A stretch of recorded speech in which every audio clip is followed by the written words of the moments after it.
Once again, good morning, children. And here we are with the lesson number 2 of Snapshot called the address. Uh, as I already discussed about this story in the first video, now this is the second video, and it is related with the address only.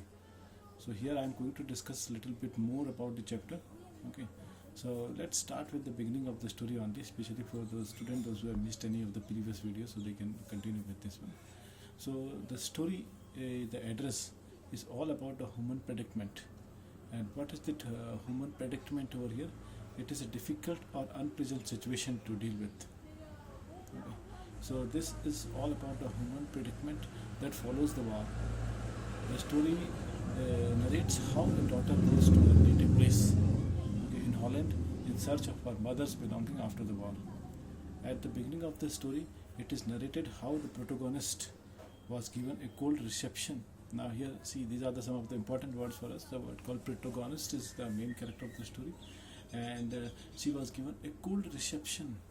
Okay, this is a phrase, idiom in English, right? The cold reception means half-hearted welcome. Means when you welcome, actually you don't want to welcome someone, but you are just pretending like to welcome, right? So that is called a cold reception. When she, so the narrator, when she went to her native place after the war in search of her mother's belongings, okay, and she reached there, and she after ringing the bell of the house number 46 in Marconi Street, okay, this was the address, okay, this is how the title has arranged the address. So the house number 46, Marconi Street, okay, what happened at that moment? A woman come and she opened the door. On being introduced, the woman kept staring at her in silence, okay. Okay, at whom? At the author. Okay, the woman, she opens the door and she looks at the author in a very silent mode, as she doesn't want to welcome her. It seems like that. And there was no sign of recognition on her face. And the way the woman, she reacted with the author, okay, it seems that she does not want to recognize her even. Okay, the woman was wearing her mother's green knitted cardigan. Okay, her mother means the author's mother's. Okay, so the lady can see that this is my mother's green knitted cardigan. And what is a cardigan? Cardigan is a jacket made up of wool. It has buttons in it. Okay, so the narrator could understand that she had made no mistake. She asked the woman whether she knew her mother. The woman could not deny this. Okay, and in that case, the woman could not deny the fact that she knew. Now the narrator wanted to talk to that lady when we opened the door for some time, but that lady was cautiously, not interested to entertain her more. Okay, and what she did, she closed the door. The narrator stopped there for some time, and then she left the place. Okay, in the subsequent sections, now I'm using the word called subsequent. This may be the new word for you. We spell the word like SEQUENT. Subsequent means happening or coming after something. Okay, so means what happened after this. Alright, so in the subsequent sections, the memories of the narrator's bygone days come to light. Now I've used another new word here for you guys, that is called bygone. BYGONE, bygone. And what is the bygone here? Bygone means to happening or existing a long time ago.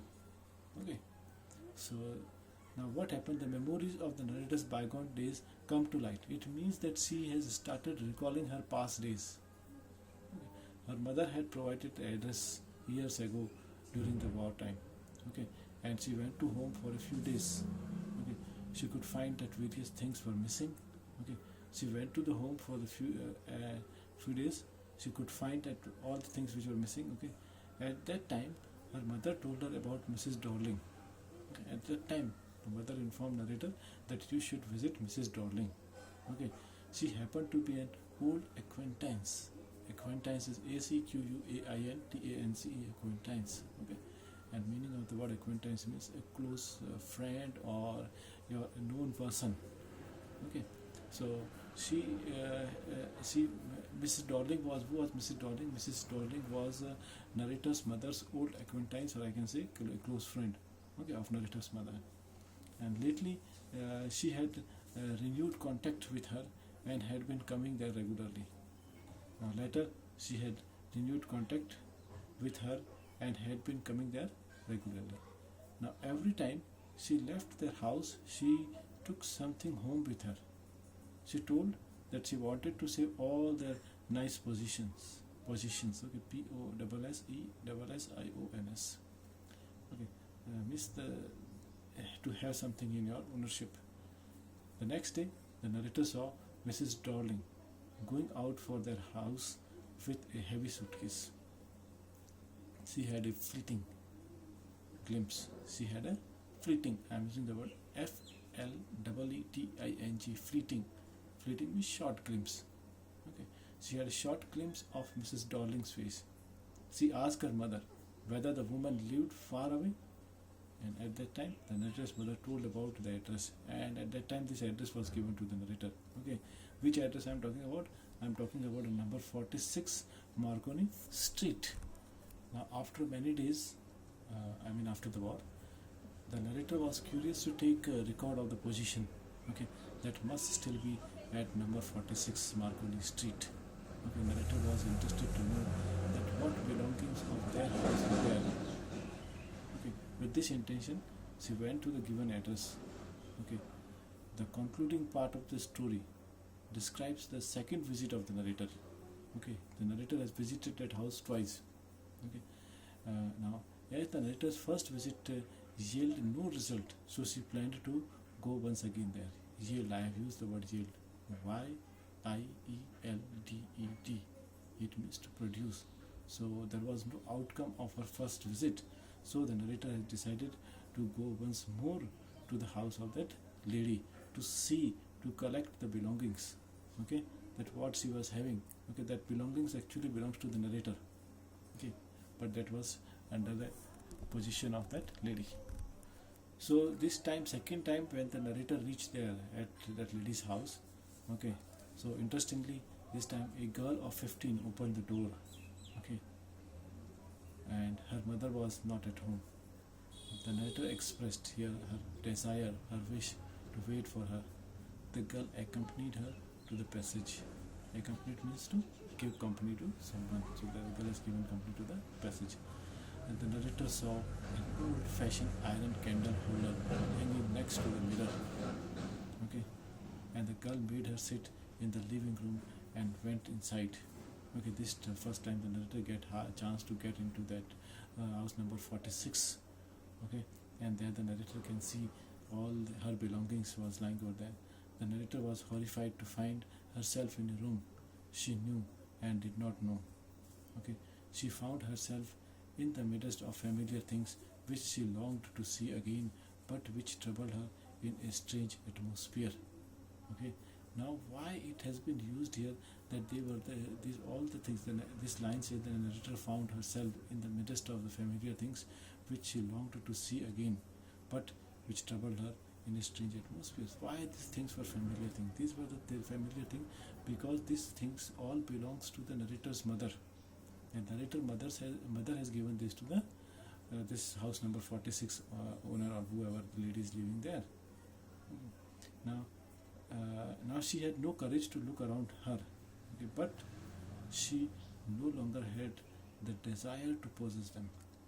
Okay, but now after looking the things which were not actually not well maintained, okay, narrator was not so happy to look at the thing, because when the things were in her position at that time, the things were very good, but now it was not in the good shape and good condition. They were not maintained. Okay, so that is why it is mentioned here that she had no courage to look around her. Okay, but she has no longer had the desire to possess them. Means she does not even want to take them back with her. Okay, she got up, walked to the door, and left the room. Okay, and later what she did, she looked at this, she got up, okay, she walked to the room and she left it, because she did not like the way in which the things were kept. Okay, actually the thing belongs to the narrator, all these things. And she resolved to forget the address and moved on. Okay, now here the word is used is resolved, RESOLVED, resolved. Okay, resolved means to decide. So what she has decided to forget the address and moved on. Moved on means to go ahead with the life. Okay, she was no more interested to take her things back. All right. So this was a summary of this lesson. All right, which or a little explanation of this lesson, I can say. So what you guys need to do, that you need to consult your textbook, you need to consult whatever other resource materials you have, maybe you are watching some videos on the YouTube, etc. Okay, so that all will help you to understand the chapter better. All right, so for time being, thank you very much all of you. Bye.